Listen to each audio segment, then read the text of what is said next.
Welcome to Grammar, y'all. Thanks for visiting. If you want some chill and purposeful grammar knowledge, make sure you subscribe. Today, we're going to look at how certain grammatical moves can help your writing become tighter and clearer. Specifically, how can we revise to remove weaker adjectives and replace them with stronger nouns and verbs? When we revise with our students, we should always model smaller sections of text. If we can model revision with one sentence, then that is awesome. Remember that real revision can be difficult and scary. The smaller text we can work with, the better off we are and our students are. This video also models a pedagogical strategy called Think Aloud. In this video, I've written a short paragraph that we'll revise together. I talk about my thoughts, detailing why I'm making the revisions that I am. If you want more information about Think Alouds and how you can do them with your students, check out the link below. Now, I don't know about y'all, but when I was young, I was told to use adjectives to make my writing more descriptive. Unfortunately, such advice created a writer that thought description looked like this. I mean, yes, I suppose that is a descriptive sentence, but that sentence has a lot of adjectives. And imagine reading an entire paragraph with that number of adjectives. Okay, here we go. Everybody catch your breath. The brown cows ate the green grass on the rolling steep hills outside of the small and quaint village. The young boy with red hair and green eyes was the young boy who took care of the brown cows that grazed outside the village. The small and quaint village was his home, and he lived there with his older sister, who had red hair and green eyes too, and his mother, who also had red hair and green eyes. Woo! Students have learned that a lot of adjectives can take up empty space on the page. If the teacher asks for a page of writing, they can easily make a fair chunk of that page adjectives, especially if they've been taught that adjectives equal descriptive writing. But alas, y'all, that is not the case. As Mark Twain tells us, when you catch an adjective, kill it. No, I don't mean utterly, but kill most of them. Then the rest will be valuable. They weaken when they are close together. They give strength when they are far apart. As Twain says, it isn't that adjectives are evil, but they really weaken our writing. We get turned around in so much description, caught up in minute details of something that we can lose the larger point of the narrative. Oftentimes, we can use stronger nouns or verbs to help us streamline our writing and remove some of those adjectives. And we can help ourselves and our students revise their writing by asking 4 questions. Number 1, does the adjective make the description repetitive? Number 2, does the adjective give me more descriptive information that my narrative needs to move forward? Number 3, is there a verb or a noun I can use in place of an adjective?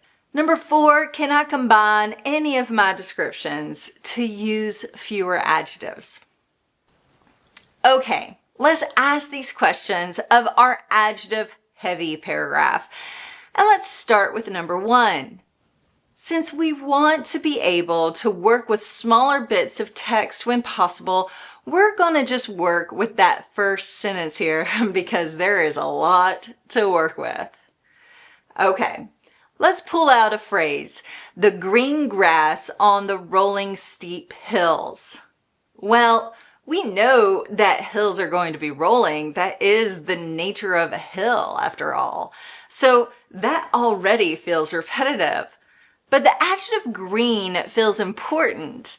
Still, Could we use a season, a noun, to help us out here? Could we say the summer hillside? Just for my grammar lovers out there, summer is still a noun, but it's acting like an adjective here, describing hillside. This kind of discussion gets us into something called form and function, which we'll talk about more on this channel. So if it is summer, we know it's green. And if it's a hill, we know it's rolling. Now, unless we have cows falling off the side of the hill, and that's important to our larger narrative, we don't really need to know it's steep. So we can just take out that word, which leaves us with this revision. Awesome. Let's move to the next repetitive use of adjectives in this sentence. Quaint and small village. Now, I don't know about y'all, but the word village itself tells us this place is quaint and small. The author didn't use the word town or city. Each of those nouns conjure a different image in our head than the word village. So if I were revising this paragraph, I would probably just take out quaint and small and let the strong noun village do its work here. Okay. Our first question has already led to some tighter language. We went from this sentence to this sentence. Good job, us. Well done. Okay, let's look at our second question to get rid of some useless adjectives. I gotta say, as a writer, I'm still really bothered by this first sentence. I keep asking, do I need to know the cows are brown? I mean, unless their color moves the narrative forward in some important way, I can just remove this description, which leaves me with this revision. Yep, getting better still. Okay, on to question number 3. Well, we already did this one earlier when we replaced green with summer, which, although it's behaving like an adjective, it's still a noun and a strong one at that. But in our paragraph, we've got a lot of red hair here. An easy revision. Instead of red hair, what if we used a simile and said hair like fire? Now, similes are great rhetorical tricks to use strong nouns instead of adjectives. And here we've used the simile like fire to show how red the family's hair was. Okay, before I show you how these revisions work in our paragraph, let's cover our last question to make sure we can get rid of all of the adjectives that we can. In this particular paragraph, we've got a lot of repetition with adjectives, which we have highlighted in yellow, and just some plain old repetition that we have highlighted in green. Now, with our first 3 tricks, we've been able to make small edits to our writing. We've been able to change a word here, take out a word there, and it's been fine. But typically, this 4th question, this takes some real revision. We've got to change some sentence structure, some order. We've got to delete some sentences completely. This trick asks us to move beyond editing and into revision. And y'all, revision can be hard for new writers. I mean, heck, it can be hard for experienced writers. So if you're asking students or even asking yourself to do these 4 steps in an effort to revise for tighter nouns and verbs and less adjectives, make sure you model these types of revisions multiple times before asking them to do it themselves. And also, make sure you ask students to practice this revision on smaller bits of text, no longer than a paragraph in the beginning. And if you model in a sentence, well, that's even better. We've got to take care of the repetitive nature of this paragraph, which means I have to ask some questions. Since I wrote this paragraph, I know the child is the most important character, so I'm going to move him to the beginning of the paragraph. So this becomes my first sentence. You can see I've also changed young boy to child. The pronoun his still lets me know it's a boy, which allows me to take out another adjective, young. Next revision. I've got 3 characters in this paragraph that have red hair and green eyes. Why can't I describe them collectively here in the beginning? Only once, as opposed to the 3 times in my paragraph. Let's look at a revised paragraph with less adjectives, less repetition, and stronger nouns and verbs. Here's our first draft.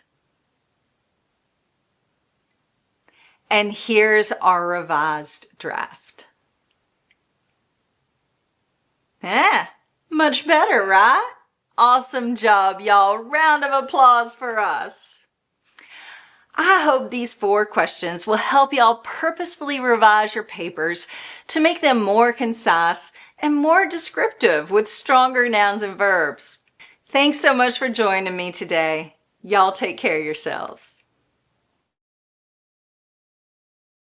The author didn't use the word town or city or municipality. Municipality? Municipality. Say it again. There goes the paragraph. There goes the paragraph. Okay. Municipality. Municipality. Nope. Municipality. Yeah, I know. I wrote this and I still can't say it. But just so y'all know, if someone is mispronouncing a word, it's because they learned it by reading. Don't make fun of them. Okay, we're going to just take that out.